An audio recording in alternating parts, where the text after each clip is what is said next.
আপনার দলের যিনি আহ্বায়ক তিনিও এটি বলেছেন যে ৩০০ আসনেই আপনারা আলাদাভাবে নির্বাচন করতে চান। এটি কি আপনাদের রাজনৈতিক স্ট্যান্ড? এখানেই কি আপনারা একেবারে স্ট্রিক্ট থাকবেন, নাকি সময়ের সঙ্গে আপনার পরিবর্তনও হতে পারে মতামত? এটা আমাদের এমন একটি রাজনৈতিক স্ট্যান্ড, সেটা আপনারা পরিবর্তন হতে দেখবেন না। আল্লাহ সহায় হলে ইনশাআল্লাহ আমরা এই স্ট্যান্ডেই আমরা অবিচল থাকবো। আমরা আসলে এই স্ট্যান্ডেই ছিলাম। আপনার যদি মনে পড়ে আপনার, আমরা যেদিন নিবন্ধনপত্র জমা দিয়েছি আগে পিছে সবসময় আমরা এমনভাবেই নিজেদের কথা বলেছি যে আমরা একক নির্বাচন করতে চাই, এককভাবে আমরা প্রার্থী দিতে চাই, এবং আমরা এটা খুব ভালো রেসপন্স পাচ্ছি আলহামদুলিল্লাহ। এবং আমাদের এই স্ট্যান্ডটা একেবারেই আমাদের পলিটিক্স, আমাদের একদম গত 1 বছরে বা এই দলটার বয়স 8 মাস, এই গত 8 মাসের পথ পরিক্রমায় এসে কিন্তু এই ধরনের একটা ডিসিশনে আমরা এসেছি এবং অবিচল থাকব এই বিষয়ে আমি আস্থা রাখি অ্যাটলিস্ট। ওকে, আমরাও আপনারা যেটি করবেন সেটার পরে আস্থা রাখতে চাই। কিন্তু আমার আরেকটা প্রশ্ন যেটি আপনি একই সঙ্গে জানতে চেয়েছিলেন এখন বলি, সেটি হচ্ছে আজকে জামায়াতের আমির ডাক্তার শফিকুর রহমান তিনি সিলেটে একটা অনুষ্ঠানে কথা বলেছেন, গণমাধ্যমের প্রশ্নের উত্তরে তিনি বলেছেন যে এককভাবে নির্বাচনে করার সিদ্ধান্ত তারা নিয়েছে, তারাও জোটে যাবে না, কিন্তু মানে নির্বাচনের সমঝোতা হবে বিভিন্নভাবে, এটি তিনি বলেছেন। এবং বিএনপিটি বলেনি, কিন্তু বিএনপি যতটুকু মনোনয়ন দিয়েছে তাতে মনে হচ্ছে যে সমঝোতার পথটি খোলা রেখেছে। তো এই বড় দুই শিবির থেকে যদি কখনো ডাক আসে বা তারা যদি মানে জোট না করলেন কিন্তু ছাড় দিয়ে টিয়ে কেউ কোনো একটা রাজনীতি শেষ পর্যন্ত দাঁড়াতে পারে কিনা?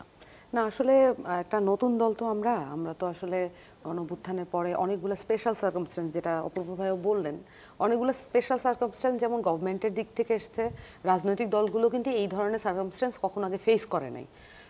পুরাতন দলগুলোর আগের কিছু স্ট্যাবলিশমেন্ট আছে, অ্যাসেট আছে, তাদের পক্ষে এটাকে ন্যাভিগেট করা, ফাংশন করা এটা একরকম। নতুন দল হিসেবে এটা কিন্তু আমাদের জন্য অনেক চ্যালেঞ্জিং। আমাদের জায়গা থেকে আমার কাছে মনে হয় যে এই যে ফাঁকা রাখা সিট, এটার দিকে তাকিয়ে আসলে এনসিপি নিজের ভবিষ্যৎ চিন্তা করতে চায় না।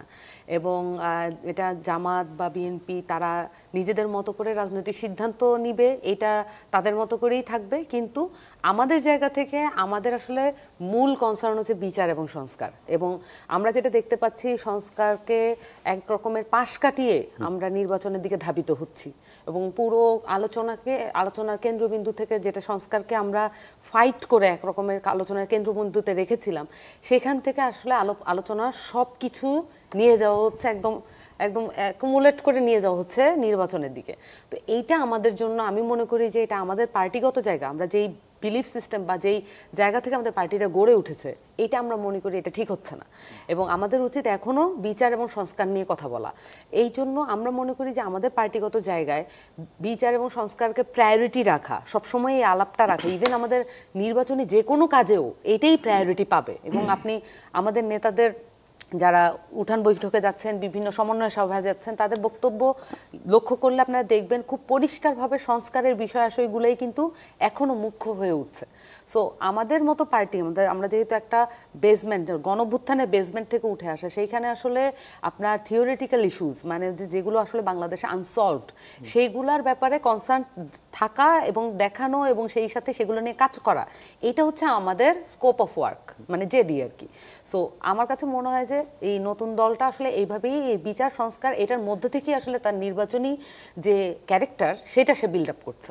আজকে একটি গণমাধ্যমে একটি প্রতিবেদন দেখলাম যে আপনারা 20টি আসনে এমপি কনফার্মেশন এবং 3টি মন্ত্রী এরকম একটি বিএনপির সাথে সমঝোতার আলোচনা, এবং সেটিতে তীব্র প্রতিক্রিয়া জানিয়েছে আপনাদের নাসিরউদ্দিন পাটোয়ারি। এবং তিনি প্রতিক্রিয়া অস্বীকার তো করেছেনই এবং বলেছেন সেই পত্রিকার সম্পাদককে রাজনীতি করতে বলেছেন, যদি রাজনীতি করতে চান। সংবাদ মনে হয় তার কাছে মনে হয়েছে যে সম্পূর্ণ ভিত্তিহীন, প্রয়োজনে এনসিপিতেও রাজনীতি করার আমন্ত্রণ জানিয়েছে। তো আবার আরেকটি পত্রিকায় দেখলাম সেখানে লিখেছে যে 10টি আসন নিয়ে কথা হচ্ছে, যা রটে কিছু কি বটে। আমার কাছে মনে হয় যে এইবার যে পরিমাণ আমরা মিডিয়ার একটা উলম্ফন দেখলাম, এবং আমরা তো অনেক কিছু ইস্যু নিয়েই দেখেছি, কিন্তু এই ইস্যু দিয়ে আরেকবার আমরা মানে ধরেন আমাদের লার্নিং হচ্ছে প্রত্যেকটা স্টেপে স্টেপে, একটা নতুন পলিটিক্যাল পার্টি হিসেবে আমাদের লার্নিং হচ্ছে। কিন্তু আমি যেটা বুঝতে পেরেছি এই পুরো ঘটনাটা, আজকের পুরো ঘটনাটার মধ্য দিয়ে, প্রধানত আমি আগেও বলেছি, এটা আবারও বলছি যে বিএনপি এবং জামাত এই দুইটা ছকে আমাদেরকে না ফেলতে পারা পর্যন্ত এটা আসলে স্বস্তিদায়ক হচ্ছে না অনেকের জন্য। কেন আমরা এটার বাইরে আছি এটা অনেকের জন্য বোধগম্য নয়।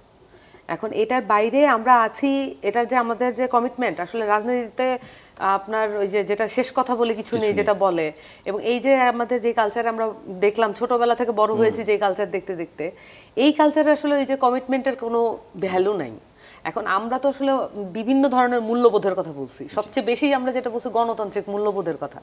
এখন এই গণতান্ত্রিকতা যদি আমরা বজায় রাখতে চাই, এটা কি আসলে কোনো ধরনের সমঝোতার মধ্য দিয়ে গণতান্ত্রিকতা আদায় হয় কিনা আমরা এটা দেখি নাই। আমাদের 53 ইয়ার্স এটার কোনো নিদর্শন নাই, বরঞ্চ আমরা দেখছি যে গণতান্ত্রিকতা ভুলুণ্ঠিত হয় যখন আমরা সমঝোতায় বসি।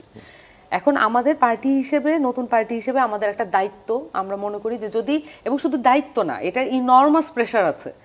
আপনি মনে করেন না যে এনসিপি শুধুমাত্র এনসিপির আইডিয়াতে চলে। এনসিপি আসলে এই যে তার যে গণঅভ্যুত্থানে অংশগ্রহণকারী সকল ছাত্র জনতা, তার একটা মরাল, একটা এথিক্যাল প্রেশার কিন্তু কন্টিনিউয়াসলি আমাদের উপর আছে, এবং এইটা আমাদের এক ধরনের আমাদেরকে গাইড করে।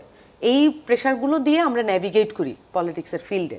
এখন এই যে আজকে যে নিউজটা করা হলো, এটা তো absolutely, I am a member of political council, if that did happen I would no.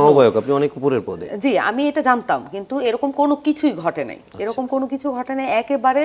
এবং আমার কাছে মনে হচ্ছে যে রাজনৈতিক দলগুলো যেগুলো পুরনো এস্টাবলিশমেন্টের সাথে আছে, এই রাজনৈতিক দলগুলোর একটা লেয়ার থেকে এই মেসেজগুলো ছাড়া হচ্ছে, এবং মিডিয়া সেটাকে সম্পূর্ণভাবে এটাকে ব্যবহার করছে। মিডিয়া বলতে ভাই আমি বলি, মিডিয়ার অনেক ভাই বোনদের সাথে আমাদের খুবই ভালো সম্পর্ক আছে, এবং তারা যে গণঅভ্যুত্থানে সরাসরি অংশগ্রহণ করেছেন, এর মধ্যে অনেক সাংবাদিক মারাও গিয়েছেন, শহীদ হয়েছেন, তাদের প্রতি তো আমাদের ফিলিংসটা, আমরা চিনি তাদেরকে পরিষ্কার, এবং কারা এটার বিপক্ষে তারাও কিন্তু আমাদের কাছে পরিষ্কার।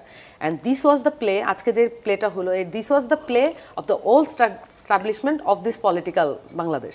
সো এইটা একেবারে এনসিপি যাতে মাথা উঁচু করে না দাঁড়াতে পারে, সেটার একটা গ্রেটেস্ট ব্লো আজকে হলো। এটা মানে এটা আমরা একেবারেই পুরোপুরি খারিজ, কারণ এটা হলে অবশ্যই এটা মানুষ আরো ভালো করে জানতো, এবং আমরাও এটা দ্বিধা করতাম না। জোটে যাওয়া তো একটা খুবই ওপেন ব্যাপার, নির্বাচনে তো জোট হয়ই, যদি করতাম তাহলে তো বলতাম, কিন্তু এরকম কোনো কিছুই ঘটে নাই এবং ঘটার সম্ভাবনাও নেই।